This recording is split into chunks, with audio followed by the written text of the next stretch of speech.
अत्यंत सहिष्णू असा समाज आहे जो सर्वांना प्रेम, दया, क्षमा, शांती या त्रयींवर घेऊन जातो.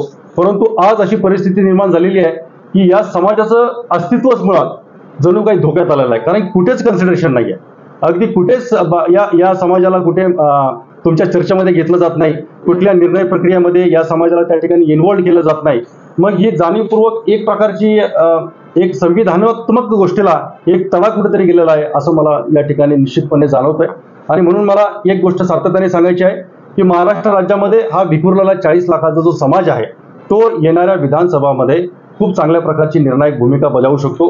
आम्ही काही मतदारसंघ त्यामध्ये हायलाईट केलेला आहे. त्याच्यामध्ये नगर आहे, श्रीरामपूर आहे, आमची वडगाव शिरी आहे, पुणे कॅन्टोन्मेंट आहे, हडपसर आहे, त्यानंतर तिकडे घाटकोपर आहे, कल्याण आहे, नागपूर आहे, जालना आहे.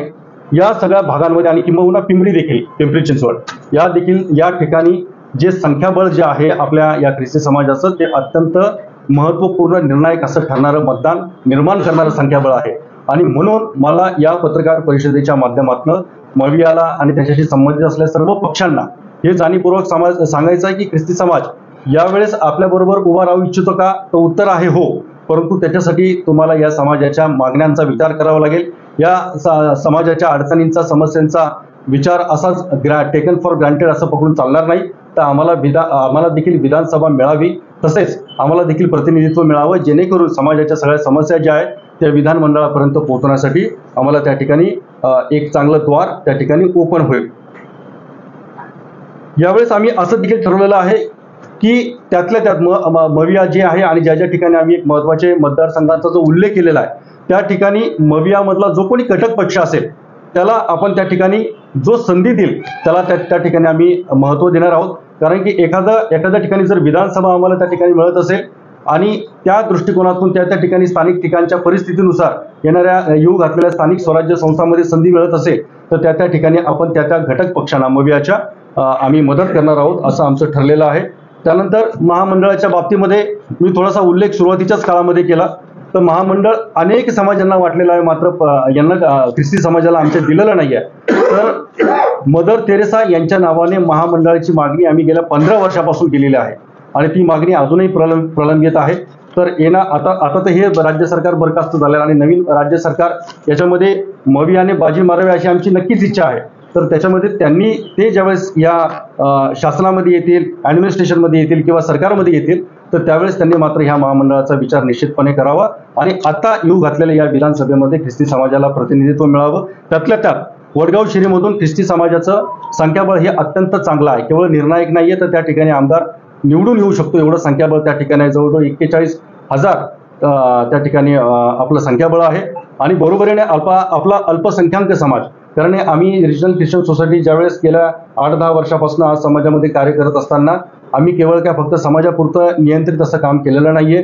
फुले शाहू आंबेडकर या चळवळीला प्राधान्य देऊन आपल्या दलित बांधवांबरोबर, आपल्या मुस्लिम बांधवांबरोबर, आपल्या बहुजन समाजावर सगळ्या प्रकारच्या उपक्रमांमध्ये, आंदोलनांमध्ये, मोर्चांमध्ये सगळ्या याच्यामध्ये आम्ही सहभागी झालेलो आहे. म्हणून आमची वडगाव शिरीच्या ठिकाणी विशेषतः एक चांगली ओळख निर्माण झालेली आहे. त्या ठिकाणी आम्ही कृतिशील काम केलेलं आहे. म्हणून आमची आज एक अग्रणी मागणी या ठिकाणी अशी आहे की वडगाव शिरी मतदारसंघामध्ये आम्हाला त्या ठिकाणी संधी मिळावी. या सगळ्या गोष्टी आपल्या पुढे मांडत असताना मला पुन्हा एकदा आवर्जून सांगायचं आहे की ख्रिस्ती समाज हा अत्यंत शांतताप्रिय असा समाज आहे. आज तो चळवळीमध्ये पुढे आलेला आहे. आपल्या पत्रकार बांधवांना देखील मला आपल्या या पत्रकारितेच्या दृष्टीने एक मागणी करायची आहे की सगळ्यांनी जर आत्मपरीक्षण केलं तर लक्षात येईल की या समाजाला खरंच एकदमच वेगळ्या प्रकारे डावललं गेलेलं आहे आणि हे डावलणं आता इथून पुढच्या काळामध्ये आम्ही निश्चितपणे सहन करणार नाही. आम्ही पण रस्त्यावर उतरून अनेक प्रकारची आंदोलन, चळवळी या गोष्टीमध्ये पुढे आलेलो आहे. परंतु आता ती वेळ नाही. आता काही कन्स्ट्रक्टिव्ह पॉलिटिक्स किंवा त्या बाबतीमध्ये स्टेटमेंट देण्याचं कारण नाही आहे. आता आमचं एवढंच म्हणणं आहे की आम्हाला विधानसभेमध्ये प्रतिनिधित्व मिळावं आणि त्यानंतर महामंडळाच्या संदर्भात देखील मी आपणास बोललेलो आहे.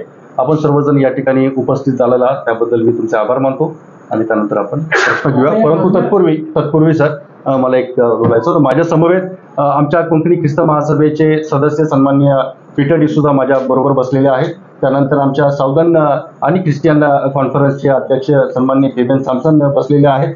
त्यानंतर पुणे कोकणी सभेचे अध्यक्ष सागर बारदेसकरजी इथं बसलेले आहेत. माझ्या संघटनेचे सचिव ॲडव्होकेट अंतन कदम या ठिकाणी बसलेले आहेत आणि ॲडव्होकेट लुईस हे देखील ते आमचे सहसचिव आहेत. बोला सर.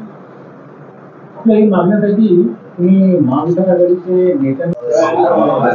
आज आम्ही या ठिकाणी ख्रिस्ती समाजाचे प्रतिनिधी म्हणून या ठिकाणी आलेलो आहोत आणि आजची जी पत्रकार परिषद आहे त्याच्यामध्ये आम्हाला प्रामुख्याने ही गोष्ट मांडायची आहे ती अशी आहे की ख्रिस्ती समाज जो आहे ज्याचा आपल्या संपूर्ण भारतभर असेल किंवा आपल्या महाराष्ट्र राज्याच्या जडणघडणीमध्ये असेल एक मोठं योगदान राहिलेलं आहे. शिक्षण, आरोग्य आणि समाजसेवा या तीन गोष्टी इतक्या चांगल्या प्रकारे योगदान देऊन देखील हा ख्रिस्ती समाज जो संपूर्ण महाराष्ट्रभर 40 लाखापेक्षा जास्त विस्तारलेला आहे, अशा या समाजाला कुठल्याच प्रकारे विधानसभा असेल, विधान परिषद असेल, स्थानिक स्वराज्य संस्था असेल या ठिकाणी प्रतिनिधित्व मिळू नये ही अत्यंत शर्मेची आणि अत्यंत खंतेची बाब आहे.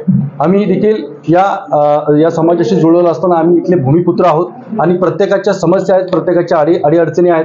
विशेषतः आमच्या रोजगाराचे मोठे प्रश्न त्या ठिकाणी निर्माण झालेले आहेत आणि जो काही अन्याय अत्याचार होतो तो त्याच्या विरोधामध्ये दाद वागण्यासाठी विधानमंडळात एकही माणूस नसल्यामुळे केवळ समाजकारणाला एक लिमिटेशन असतं आणि आता येऊ घातलेल्या या विधानसभेमध्ये ख्रिस्ती समाजाला मविया असेल या घटक पक्षाने किंवा या अलायन्सने आमच्या या समाजाला एक तरी किमान जागा निश्चितपणे द्यावी आणि प्रतिनिधित्व देण्याच्या संदर्भामध्ये ती परिपूर्णता करावी यासाठी या ठिकाणी आम्ही उपस्थित झालेलो आहोत.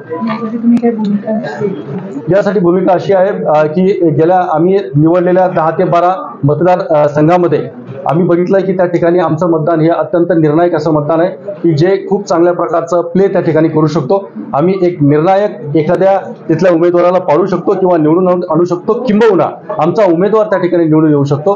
म्हणून 12 मतदारसंघ आहेत, त्या मतदारसंघामध्ये प्रामुख्याने आम्ही त्या ठिकाणी काम करणार आहोत आणि त्याचे परिणाम येणाऱ्या विधानसभेमध्ये जर ख्रिस्ती समाजाला संधी मिळाली नाही तर निश्चितपणे दिसणार आहे.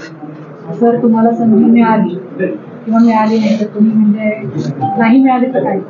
नाही मिळालं तर आम्ही आशावादी लोक. मगाशी पण मी म्हणालो की त्या आता उद्या आणि परवा शरद पवार साहेब आणि नाना पटोले साहेब यांच्याबरोबर आमची समाजाच्या वतीने पुन्हा एकदा मीटिंग आहे आणि त्या ठिकाणी आम्ही आशावादी आहोत की आम्हाला त्या ठिकाणी संधी मिळू शकेल. संधी मिळत नसेल तर नकारात्मकता घेण्याच्या ऐवजी विधान परिषद आणि महामंडळाचा पर्याय त्या ठिकाणी आमच्या पुढे आहे. त्यानंतर स्थानिक स्वराज्य संस्था आहे तेही पुढे आहे. परंतु अगदीच एकदम म्हणजे नेगेटिव्हली जर आम्हाला त्या ठिकाणी रिप्लाय मिळत असेल तर 100% नोटा हा पर्याय त्या ठिकाणी आम्ही वर्कआउट करू शकतो.